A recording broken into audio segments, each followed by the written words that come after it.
वक्फ board की कोई बात हो सड़क पे उतर जाओ, CA/NRC की बात हो सड़क पे उतर जाओ, मंदिर की मस्जिद की बात हो सड़क पे उतर जाओ, कब्रिस्तान की बात हो सड़क पे उतर जाओ, कोई भी बात हो सड़क पे उतर जाओ। लेकिन हिंदू समाज जो है वो जिस दिन सड़क पे अपनी आवाज उठाने के लिए आएगा तो उससे प्रश्न किया जाएगा कि जब सरकार कर रही है तो आप क्यों भागे आ रहे हैं। वो तो अपनी चीजों के लिए आ रहे हैं।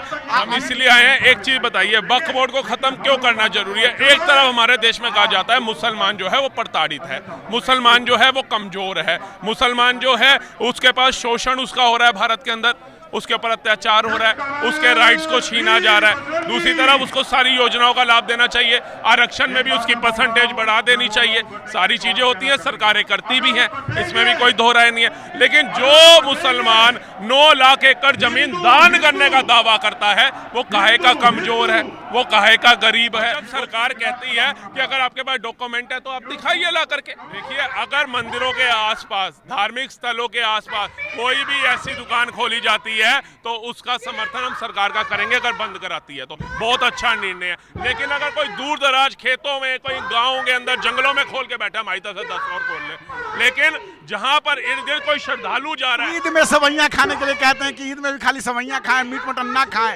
ये हिंदू नेता कह रहे हैं। ये तो मीठी ईद है, तो इसमें तो इनकी खुद की ईद की जो मान्यता है वो भी है मीठी ईद है, तो मीठा खाओ ना, क्यों जीव हत्या कर। हमारे साथ एक भाई साहब हैं जो वक्फ बोर्ड को खत्म करने के लिए इस आंदोलन में आए हुए हैं। और ठीक कुछ दिनों पहले जो है मुस्लिम संगठनों ने एक आंदोलन किया कि वक्फ बोर्ड को बचाया जाए। तो इनकी क्या मांग है, इनसे डायरेक्ट बात करते हैं। सर, क्या नाम है आपका? मेरा नाम राहुल मेहता है। तो राहुल जी, आखिर सरकार अपना काम कर रही है, फिर आप लोग क्यों आए हैं?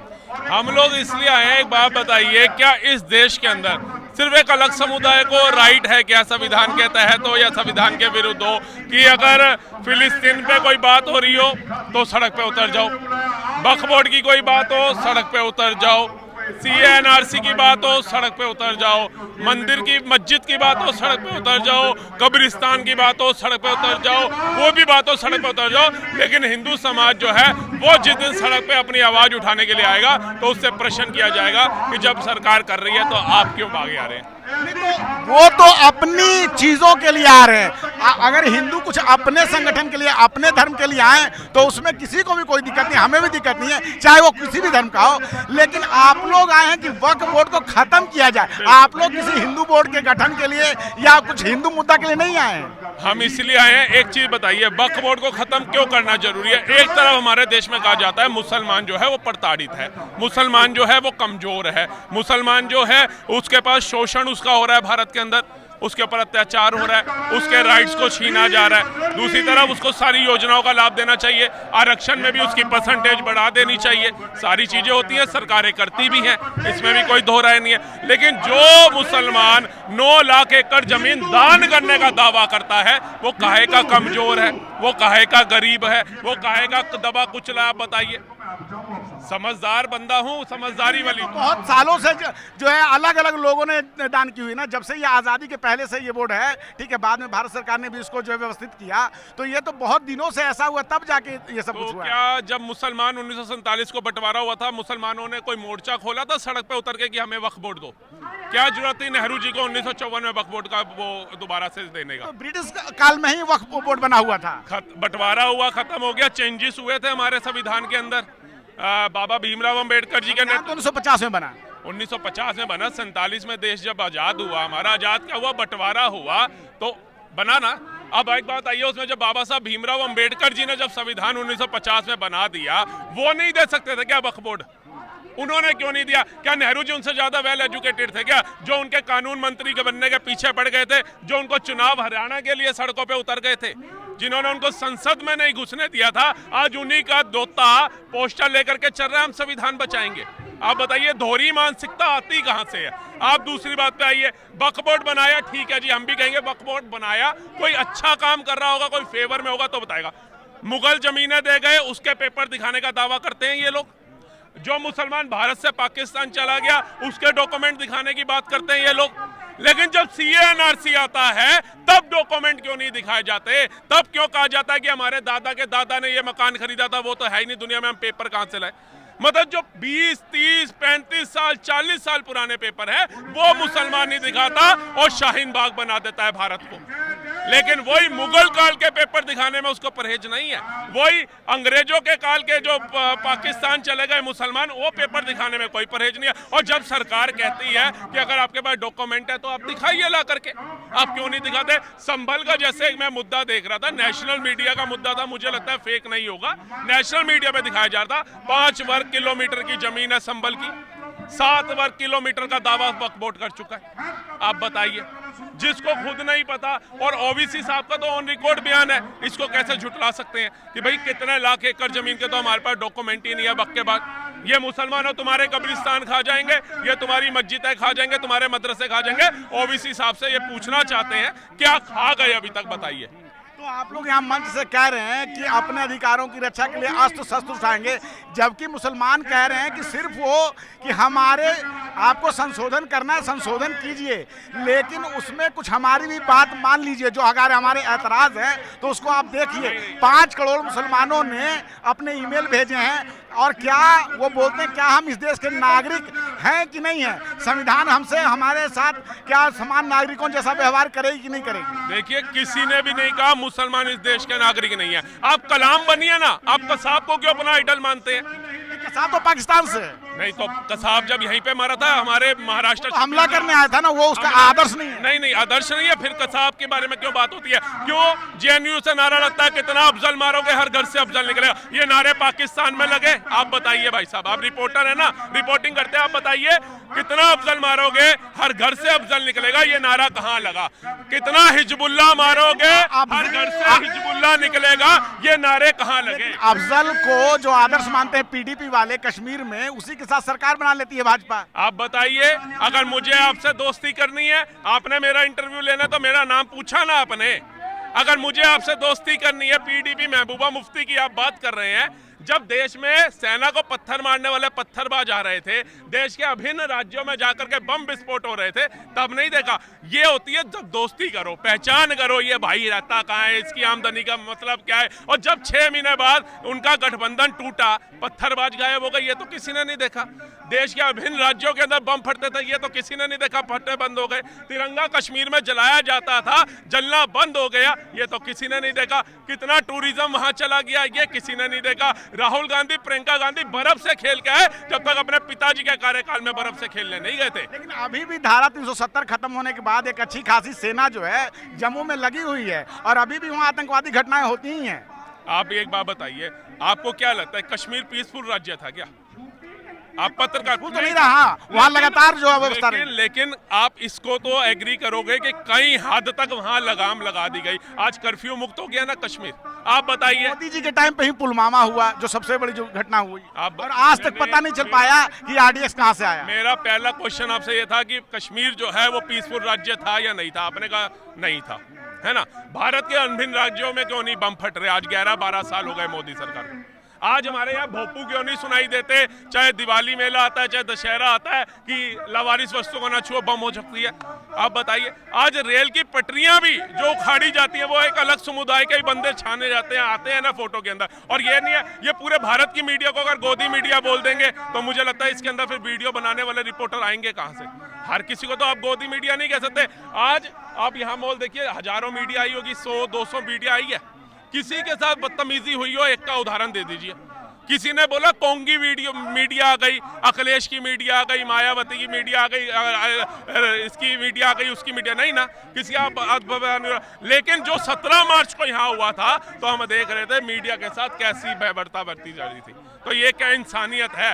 नागपुर के अंदर जब हिंसा हुई तो इन्होंने बेल मारी थी उस घर में कि भाई आप सेकुलर हिंदू तो नहीं है, आप भाईचारे वाले हिंदू तो नहीं है, हम गाड़ियां तोड़ने के लिए आ रहे हैं, आपकी ना टूट जाए। स्वास्तिक देख करके दुकानें जला दी गई। इसमें मोदी सरकार आकर के बोलेगी इनको पत्थर मारो। मुझे तो किसी नेता ने नहीं कहा कि भैया आपने वक्फ बोर्ड के लिए जाना चाहिए, आपने मुसलमानों के इलाके में जाना। मैं तो आज भी कलाम साहब की बात करता हूँ।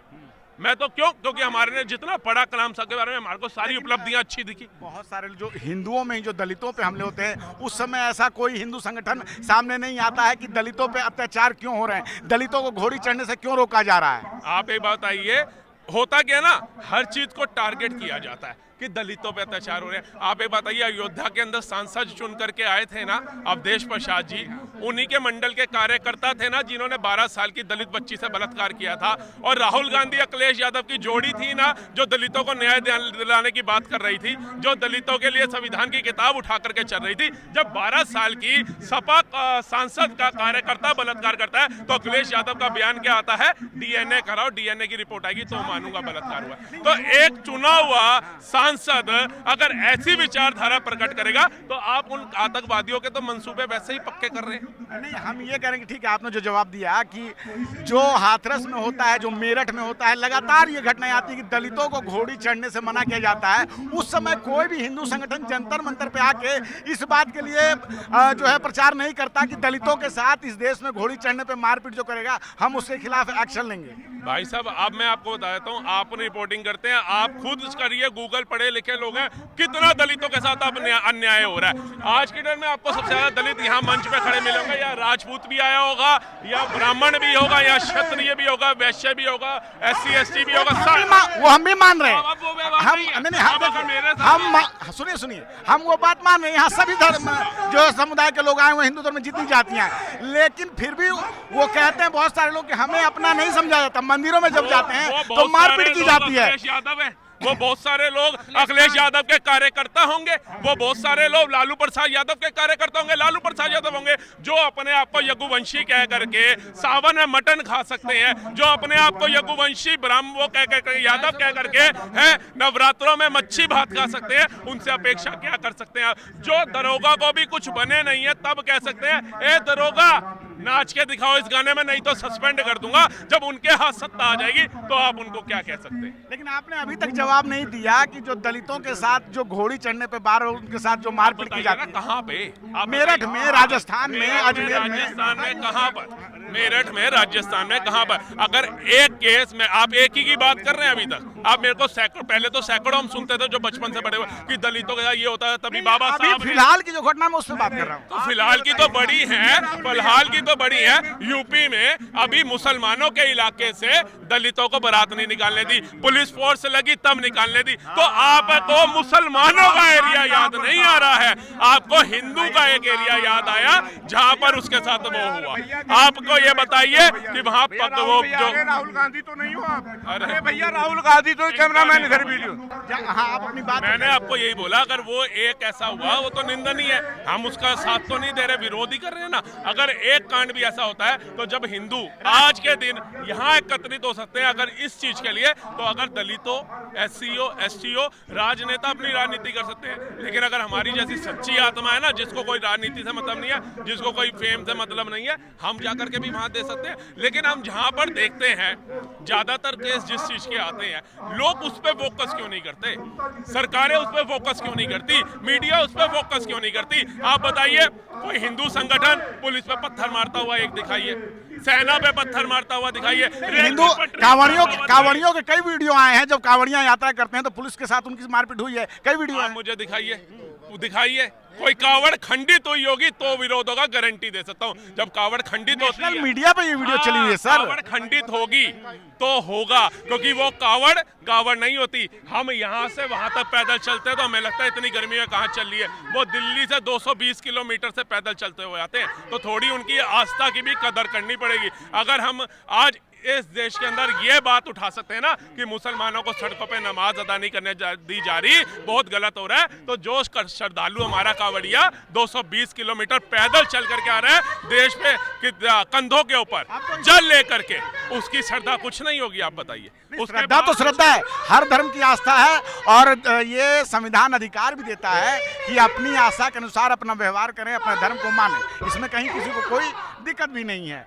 लेकिन अभी जैसे अब सरकार का एक फैसला भी आया कि संभल में अगर आप अपने छत पे नमाज पढ़ते तो पहले प्रशासन से इजाजत लेनी पड़ेगी। देखो छत तो क्या कल हिंदुओं को भी अपने छत पे सत्यनारायण भगवान की कथा करवाने के लिए इजाजत लेनी पड़ेगी, ऐसा होगा? सड़क वाले के तो मैं समर्थन करता हूँ, छत का मैं समर्थन नहीं करता हूँ बिल्कुल भी। हाँ, छत का संभल जैसे हिस्से की अगर मैं सोच के बोलूं तो संभल जैसे हिस्से में इसलिए भी हो सकता है कि हम देख सकते हैं कि संभल में अभी कुछ ही महीने पहले जब मस्जिद का सर्वे संविधान के तहत कोर्ट की इजाजत लेकर के कराया जा रहा था तो संभल के अंदर पुलिस वाला भी सुरक्षित नहीं था। तो वही छतों पे दोबारा से माहौल खराब ना हो, आप अनुमति लेकर के करिए, कौन रोक रहा है? आपने ही तो पुलिस को ये दिखाया ना। अब ये जंतर मंतर आए, आपको क्या लगता है यहाँ पर ऐसे ही हम प्रदर्शन या अपनी आवाज उठाने आ सकते हैं? विदाउट परमिशन यहाँ आप और हम इकट्ठे खड़े नहीं हो सकते, सिंगल को एंट्री नहीं है। अगर संभल में उन्होंने अपनी मानसिकता ऐसी साबित करी कि हमारे सामने पुलिस वाला भी सुरक्षित नहीं है, तो आप परमिशन ले लीजिए। हो सकता है अब आप ना करो, आपका पड़ोसी की मानसिकता खराब हो, वो अराजकता फैला दे, कोई निकल जाए। अब ईद में हरियाणा सरकार ने छुट्टी रद्द करने की मांग की है। नवरात्रों में हमारे को भी छुट्टियां नहीं मिलती, हमारा सबसे बड़ा पर्व ये खाने पीने का जो है ये तो किसी भी व्यक्ति का खुद के आधार पर चुनने का अधिकार होता है ना। संविधान ये अधिकार देता है कि आप क्या पहनेंगे, आप क्या खाएंगे, ये फैसला आपका अपना होगा, ये संविधान सबको देता है। लेकिन अब जैसे जो नेता लोग हैं कह रहे हैं कि नवरात्रों में मीट ना खाया जाए, दुकान बंद हुआ जाए, और मीट सिर्फ मुसलमान नहीं बेचते, हिंदू भी बेचते हैं। तो उन्होंने सबकी बंद कराई है, पर्टिकुलर का मुसलमान तो बंद कराई? नहीं, ये जो नेता कह रहे हैं तो ये सही है कि गलत है? क्योंकि संविधान तो कहता है कि भाई जो जिसको खाना है वो खुद खाएगा, वो उसको अपने आधार पर चुनने का अधिकार देता है, खाने का, पहनने का, रहने का। संविधान तो ये भी कहता है ना, कुछ मीटर तक के दायरे के अंदर शराब और मीट की दुकानें नहीं होनी चाहिए। बिल्कुल। तो फिर अगर कोई खोल करके बैठा है और जब उसको हटाया जाएगा तो कहेंगे मुसलमान पे अत्याचार हो रहा है, मुसलमान को कुचला जा रहा है, मुसलमान को दबाया जा रहा है, फिर वो दंगे। 100 मीटर वाला तो मान लीजिए कहीं पे वैसा नहीं है, लेकिन जो बीच बाजार में कहीं जो धार्मिक स्थलों से दूर हैं, या मान लीजिए कोई हिंदू है वो नवरात्रे में भी खाता है, या कोई मुस्लिम, बहुत सारे मुस्लिम नहीं भी खाते हैं, ऐसे भी हैं, तो बहुत सारे हिंदू भी नहीं खाते हैं। तो जो संविधान सबको खुद का व्यवसाय चुनने का अधिकार देता है, तो ये जो नेतागण कर रहे हैं क्या ये सही है? आप मानते हैं ऐसा? देखिए, अगर मंदिरों के आसपास, धार्मिक स्थलों के आसपास कोई भी ऐसी दुकान खोली जाती है तो उसका समर्थन हम सरकार का करेंगे, अगर बंद कराती है तो बहुत अच्छा निर्णय है। लेकिन अगर कोई दूर दराज खेतों में, कोई गाँव के अंदर जंगलों में खोल के बैठा, हमारी तरफ से 10 और खोल ले, लेकिन जहाँ पर इर्द गिर्द कोई श्रद्धालु जा रहा है। ईद में सवैयां खाने के लिए कहते हैं कि ईद में भी खाली सवैयां खाएं, मीट मटन ना खाएं, ये हिंदू नेता कह रहे हैं। ये तो मीठी ईद है, तो इसमें तो इनकी खुद की ईद की जो मान्यता है वो भी है मीठी ईद है, तो मीठा खाओ ना, क्यों जीव हत्या करते हो? होली पे भी तो इनके नेताओं को, इनको लगता है कई नेताओं को पानी वेस्ट हो रहा है, तो जब ये खून की नदियां बहाई जाती हैं उसकी धुलाई के लिए कितना पानी वेस्ट होता है, इस पे विचार क्यों नहीं करते? इस बात को तो आप मानते हैं कि संविधान सबको रहने और खाने पीने का अपने चुनने का अधिकार देता है, तो ये जो नेतागण ये जो राय दे रहे हैं बाजार में, इसको आप कैसे देखते हैं? किसको आपने बोला? जो नेता ये बयान देते हैं कि मीट की दुकान नवरात्रों में बंद हो जानी चाहिए, वो इस देश में नहीं होना चाहिए, या इस समय 10 दिन हिंदुओं को मीट नहीं खाना चाहिए, चिकन नहीं खाना चाहिए, जबकि बहुत सारे हिंदू खाते हैं, आप जानते हैं इस बात को, तो आप इसका क्या समर्थन करते हैं? बिल्कुल, अगर कोई हमें अच्छी चीज के लिए गाइड कर रहा है तो क्यों नहीं मानेंगे? आप बताइए, स्कूल में भी जाते हो, शिक्षक अच्छी बातें ही सिखाता है ना, अनुशासन में सिखाना बताता है ना। जिस तरीके से हम अपने घर में रहते हैं, जिस तरीके से हमारे बच्चे घरों में रहते हैं, क्या स्कूल में ऐसे रह सकते हैं? अगर कोई खाएगा तो जो खाएगा फिर उसकी अपनी मानसिकता है। अब योगी जी ने मुंह से तो निकालना नहीं है, मोदी जी ने मुंह से तो निकालना नहीं है, अखिलेश यादव हो या केजरीवाल मुंह से तो निकालेंगे नहीं। उनका काम है एक अच्छे नेता होने के एक नाते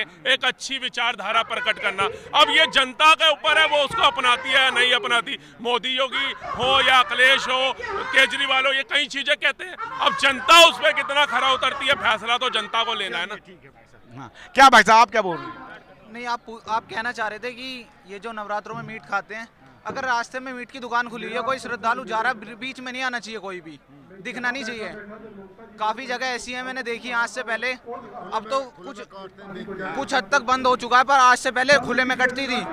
क्या अगर कोई हिंदू, कोई श्रद्धालु जा रहा है, उसका फास्ट है या व्रत है, तो उसे दिखना चाहिए, उसके मन को ठेस पहुंचती है, पहुंचनी नहीं चाहिए। जो कि लेकिन वो तो हिंदू ही बेच रहा होता है, कई बार ये भी देखा गया है। अगर वो हिंदू बेच रहा है तो उसे रोकने का कार्य भी नवरात्रों में, अगर कोई त्योहार है तो उसे कराना है। लेकिन ये जो काम करने का अधिकार है, तो संविधान सबको अपने हिसाब से काम करने का अधिकार देता है ना, कानून के हिसाब से वो काम कर रहा है ना।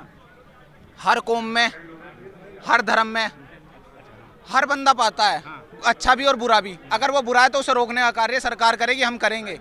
और अगर वो अच्छा है तो अपनी जगह ठीक है। चलिए ठीक है। तो ये वक्फ के संशोधन बिल को लेकर जो सरकारों में चल रहा है, जिस प्रकार से मुस्लिम अपनी बात को लेकर लगातार जो आंदोलन कर रहे हैं कि हमारी जो मांग है उसको ध्यान में रखकर संशोधन किया जाए, वहीं आज हिंदू संगठनों ने यहाँ पे आज अपना एक विरोध प्रदर्शन रखा है कि वक्फ बोर्ड को खत्म किया जाए। हमने बहुत लोगों से बातचीत की, आप अपनी राय हमें जरूर बताएं। मैं रंजय कुमार, कैमरामैन आशीष के साथ, नेशनल दस्तक। नेशनल दस्तक की आपसे गुजारिश है कि अगर इसको बचाना चाहते हैं तो नेशनल दस्तक को सब्सक्राइब करने के लिए रेड कलर के सब्सक्राइब बटन को दबाएं, फिर बेल आइकन की घंटी दबाएं। नेशनल दस्तक को बचाने के लिए बहुत जरूरी है कि हर खबर को शेयर करें, लाइक करें, कमेंट जरूर करें।